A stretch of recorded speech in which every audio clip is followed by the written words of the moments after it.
Hi guys! Good afternoon, Tonpits here. Naatasan na naman tayo ng ating partnership na mag-voice over sa kanyang lulutuing adobo. So yan, lagay na ng oil. Onion yan. Isa-isa yan. Then halo-halo. Yan. Mekus. Yan, halo-halo yan ng tira yan. Sabi niya, bibidyo niya doon paggawa niya ng adobo. Pero may napapansin ako dito na hindi niya pa nilalagay yung garlic. Wala pa rin. O yan. Late na yan. Tapos tsaka niya haluin ulit. O galing. Double effort. Sobra effort ng tira yan.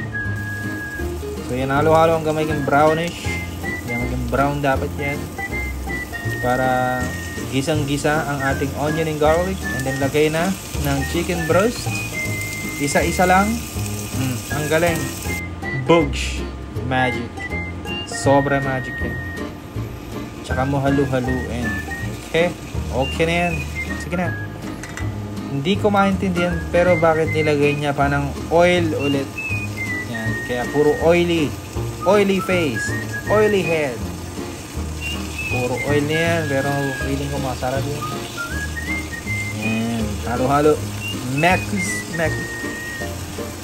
Diin mo ng diin.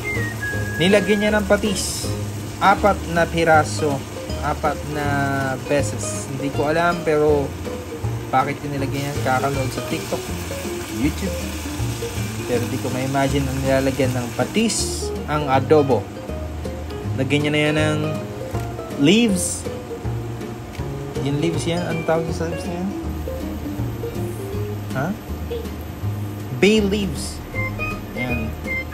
Tapos lagyan ng toyo. Okay na yun. Pero nilagyan niya ulit ng toyo. Ayan. Yan ang lagi niyang lalagay niyan sa ulo yan.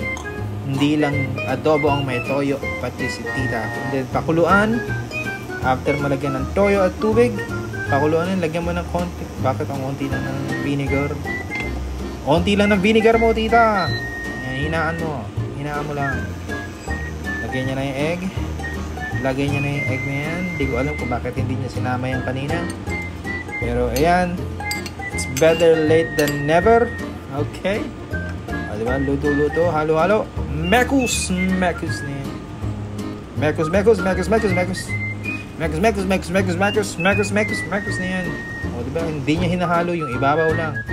So ayan ang kanyang adobo ala Andy with Tonpits voice over.